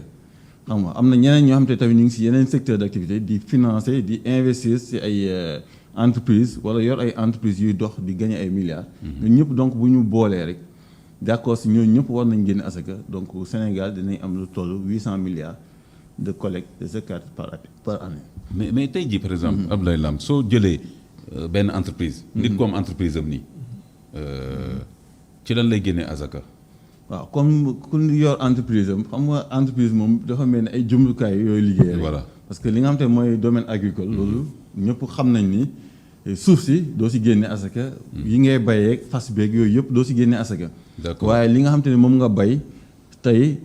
génne ko mu mel ni dugub wala ay yeneen xeet yi nga xam te ne moom la ñuy bay gerteeg yooyu bu boobaa boo bayee rek da ngay génne. donc ki nga xamante ne tamit dafa yor entreprise dañ koy traité de la même sorte moom entreprise am dafa mel ni mooy suuf si. donc yi nga xamante ne mooy jumtukaay yi matériel informatique. logistique beeg yooyu yëpp yooyu ak jumtukaay la. waaye bu demee ba nga xamante ne année bi jeex na mu def état am def bénéfice net boo xamante ne génn na si ay dépenses yi ak obligations yëpp. donc mu doon loo xamante ne montant la bu dépensé bu romb nisaab bi. mooy à peu près 3 millions yi may wax. kooku dafa war a génne. asaka si bénéfice boobu. te boo xoolee tey ku mel ni Sonatel nga xam te ne day def ay bénéfices yoo xam te ne c'est à hauteur de milliards. donc kooku war naa mën a génne asaka. waaye nag day nekk ay léeg-léeg entreprise yoo xamante ne ñi ko moom ñëpp duñ jullit. voilà loolu problème bi. waaw bu dee entreprise boo xamante ne ku ko moom jullit la moom automatiquement day génne rek mais bu dee ñi nga xamante ne dañ ko séex. kii jullit la kii du jullit. voilà kii jullit li nga xamante ne daf ko gagné. daf ko war a génne boole ko si li nga xamante ne mooy capitalam li mu yor. donc boole ko si li ñuy woowee assiette fiscale am bon assiette bi nga xam ne si la war a calculer zakatam. donc moo tax entreprise yi dañoo war a génne buñ génnewul ñi moom entreprise yi nañ génne li ñu ci gagné. d'accord boole ko si seen koom donc génne asaka. mu delluwaat si nit ñi. jaajëf mais bu ñu jëlee agriculture bi par exemple ñu ngi quelques minutes moo ñu desee. mais boo jëlee agriculture bi tey ci zakat. ci yan denrée lañ war a génne agriculture lañ war a génne zakat. waaw loolu tamit ñu bëri dañ ci mbay mi coow parce que dëkk yëpp bëriwul lu ñuy bay. bokkuñu li ñuy bay. par exemple jëlal gerte Sénégal. kenn du ko bay Arabie Saoudite. effectivement donc loolu tamit lu bëri dañuy nekk di coow ci détails yi ci yii lañ war a génne. am na yoo xam te duñ ci génne. waaye li am li nga xam te mooy dëgg. te borom xam-xam yëpp d'accord ci mooy que ni. bépp alal boo xamante ne nit am na ko war na see génne asaka. ba si même commerce bi dañ naan la tout ce qui est vendable. war naa mën a génne asaka. d'accord donc képp koo xamante ne tey da nga am loo xamante ne bon boo xam-xam bi laa koy wax. waaw ni képp koo xamante ne da nga d'accord si benn type de bien ne duñ ci génne. calculer montant boobu en nature en numéraire. pour xam exactement ban tolluwaay la am. par rapport ak nisaab bi. ak ban taux lañ koy appliqué ak ñaata la war a génne comme asaka. donc je pense que loolu rek ça répond à la question. soxlawuñu ne façon bii la ñuy génne façon bee duñ ci génne. d'accord donc mënoo jël ñi nga xam te ñoo ñàkk mooy suñu mbokk baykat yi. teg seen ndodd lu toll ni asaka ñu koy war a génne. te gañewuñu dara bàyyi fi ñi nga xam te ñoo yor ay milliards. ay multimilliards ne leen yéen doo leen génne asaka. ndax li ngeen di def jamono Yonent bi sallallahu alayhi wa sallam existé wul woon. wala donc boolewuñ ko ci texte yi. donc je pense que tey war nañu mën a yeggali xam-xam bi. def ijtihaad foofu waaw def ijtihaad surtout. assiette bi ñu yaatal ko boole ci yaatal ko. li nga xam ne yëpp te yaakaar naa ne tey aussi si suñu économie impact bu am solo la si am. parce que bu ñuy wax ay assiette fiscale nañ ko jéem a yokk dañ ko yokk. yi njëkk a xalaat suñu état yi mooy lan nañ yokk ay impôts yi. nañ yokk taxes yi. mais je pense que li koy yokk mooy xeet yu mel nii. mooy alal gu am solo boo xamante ne si ñi muy dellu ñooñu dañuy vraiment day nekk ñoo xamante ne dañuy yokk activités yi nekk si dëkk bi. parce que ñi ñàkk doole boo leen joxee rek. ñiy jaay gerte caaf jaay ñiy jaay mango wala jën wala leneen ak leneen. donc ñooñu ñooy fexe. ba nga xamante ne suñu assiette fiscale tey bu nekkee 100 bu subaa dina nekk 101 wala 110 wala ainsi de suite. donc en résumé mais waaw mais bu ñu jëlee par exemple tey état musulman yi. bon li ma tuddee état musulman état islamique mooy état yi nga xam ni. l'islam dafa nekk ci seen biir charte réew. ci tënk am na état yu mel noonu. boo jëlee tey par exemple état yooyu. est-ce que par exemple ressources naturelles yi tey Arabie Saoudite par exemple. pétrole bi muy exploité yooyu est-ce que état bi daf ciy génnee azaka. waaw loolu tamit dafa am bon. ak mine yeeg yooyu wala. ñu bëri dañ naan état du génne asaka. ñu bëri dañ naan état du génne asaka. d'accord par contre benn saoudien privé buy exploiter benn puits de pétrole moom day génne asaka. kooku dafa war a génne parce que kooku particulier la. ok te moom dafa fort. d'accord daanaka moomu ko dafa fort. waaw te loolu l'islam prévoit la dafa war a génne 20%. d'accord parce que boo faree tey alal. muy or wala nga fekk ci sa suuf. lu mel ni pétrole wala beneen xeet ay zircon wala yeneen xeet yu nga xamante ne am na Sénégal. da nga war a génne bon ñenn nag dañ naan état du génne waaye bu état génnewul tamit loolu bu ko utiliser comme ni nga ko war a utiliser mu dellu ci économie bi. je pense que PIB national bi dina yokk. effectivement bu yokkee rek ñi nga xamante ne ñoo war a génne asaka def naa li ñuy génne dina gën a yokk. donc dina am benn cycle économique bi muy créer ba nga xamante ne. yokkute day am mais en tout cas suñu waqf yëpp suñ ko toppatoo ONG yi nekk fii yëpp di ñu sarax ay mbir di ñu yebaale sax ci biir parce que rek dañuy dimbali yooyu yëpp dina fi jóg parce que boobaa ñun dinañ am fond parce que ONG yi fi nekk yëpp nii alal rek lañ yor moo tax ñu ñëw fi naan dañ leen di dimbali effectivement te mu ngoog soxlawuñ ko parce que récemment dem naa benn conférence au Bahreïn boo xamante ne dañ doon xool nan la ñuy fexe ba nga xamante ne ëllëg duñ ñu jàmm l'islam ne ko yaa jël asaka jox ko koo xam ne terroriste la wala yaa jël wax fa jagleel ko koo xamante ne kii terroriste la donc moo tax dañu fexe ba nga xamante ne léegi dañ ne nii lépp lu ñuy def ci wàllu zakat wala waqf dañ ci boole état bien que duñ ne dañ koy jox mu gérer ko waaye dañ ko ciy boole ba nga xamante ne ëllëg du toog rek ne yéen a def donc lépp lu ñuy def dañuy nekk en face ak état donc justement d'accord juste mais waaw nga eggalaale mbiru zakat institutionnalisation zakat comme bu wax est-ce que modèle waqf bi mën nañ ko def tamit pour zakat bi wala zakat c'est plus compliqué. voilà justement question bi xam naa dama koy tàmbalee rek ak point bi nga xam moom ngeen fi soulever sànq te mu aju ci wàllu personne morale waaw ak génne azaka alors dañu war a xam ne azaka dafa war ci képp koo xam ne c'est une personne physique ou morale. alors souvent ñun dañuy faral di fàtte volet boobu noonu. ñu jël rek li nga xamante mooy les individus wala les personnes physiques daal di farataal ci ñoom. li nga xamante mooy azaka alors que les personnes morales aussi bu dee conditions yi réunir nañ ko tamit dañuy daal di génne li nga xamante mooy azaka alors quand on dit les personnes morales. mooy entreprises yi sociétés yi. ak ñu ni mel parce que ñoom. capacité bi ñu am. ci wàllu azaka individu yi amuñ ko. loolu ñoom seen étude bi ñu def sax daf koy wone ndaxte boo ci xoolee. par rapport aux données yi nekk ci biir nga xool li mel ni Fonds sénégalais pour la zakat. 2011 ba 2016 li ñu collecté ci azaka. weesuwul 70 millions. en 2016 am na benn association bu tudd de l'entraide humanitaire de l'entraide sociale. ñoom 2016 ñoo ngi génnee seen assiette zakat 100 millions. association boobu ci benn année mu génnee 100 millions c'est parce que moom dafay gérer assiette benn entreprise. voilà donc zakat benn entreprise la génnee foofu noonu ci benn at mu jox ko 100 millions. bu daal di couvrir loo xamante ne lii ay individus dañ ko daan def ay années yu bëri bëri. loolu moom mooy potentialité bi nga xamante moo nekk ci personnalité morale yi alors que souvent dañu faral di poser benn débat purement juridique.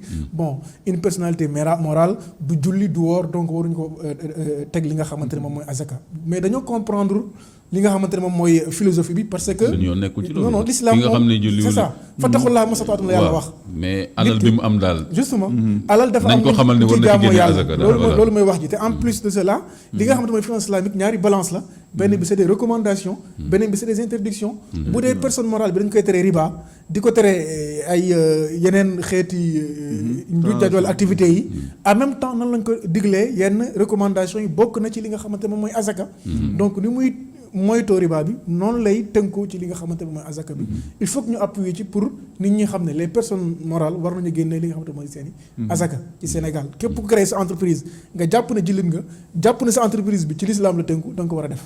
waaw te loolu xam naa sax ci loolu la ñuy jeexalaale parce que loolu aussi ci wàllu zakat bi peut-être que yéenay def boobu travail de sensibilisation pour que personne morale yooyu mu wax entreprise yi société ci Sénégal yëpp ngeen yónnee leen l'information.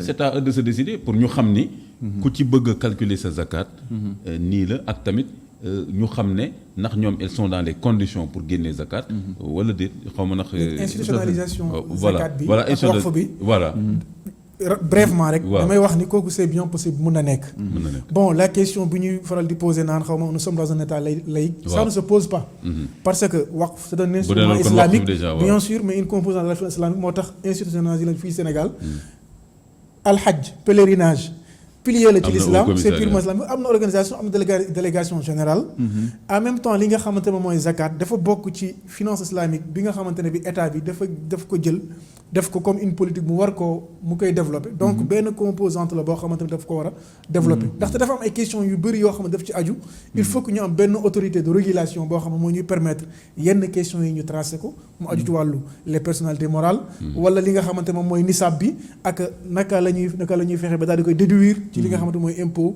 yi nga xamante moom la société yi di fay tamit donc yëpp c'est des questions yoo xamante ne il faut état bi daal di ci dugal loxoom te l'institutionnalisation est bien possible bon les expériences sont là mun nañu xool côté Malaisie ak Indonésie yu mel noonu tout comme mun nañu xool côté dëkk arabe yeeg les bonnes pratiques donc vraiment les bonnes pratiques un peu partout dans le monde voilà te wax dëgg yàlla état bi aussi mi ngi siy def ay jéego parce que code des impôts bu 2012 bi prévoir na benn revue boo xamante ne toute entité boo xamante ne da nga jël sa asaka joxe ko ci bon à travers des canaux officiels dañ ne yow mën nga ko jël boole ko si li nga xam te moom lañuy woowee les déductibles yi nga xam te da nga ko war a dindi si assiette bi ñu lay calculer sa impôt donc yooyu ay avancé la te bu ñu xoolee lu mel ni wax fu tamit wax dëgg yàlla day dalal suñu xel ni état ëllëg dina jóg pour institutionnaliser la zakat parce que aussi c'est des mën naa ne ay manque à gagner na des milliards boo ko bàyyee mu lay rëcc def naa du état bu intelligent mooy doxee lay noonu c'est ça kon nañ ko ne plaidoyer bi inchallah nit ñi gën a xam li ci nekk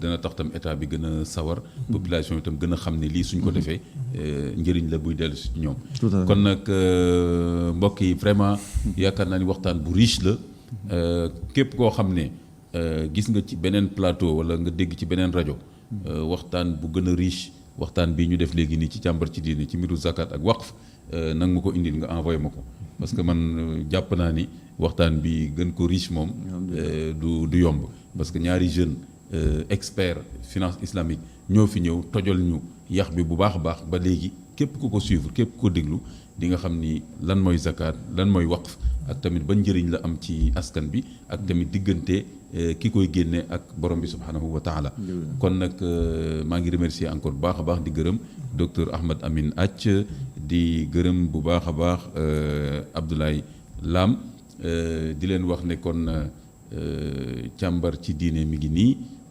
danañ ko rediffuser vendredi demain incha allah à 15h de l'après-midi di leen jox rendez-vous càmbar bi di ñëw wasalaamaaleykum wa rahmatullahi wa barakaatu.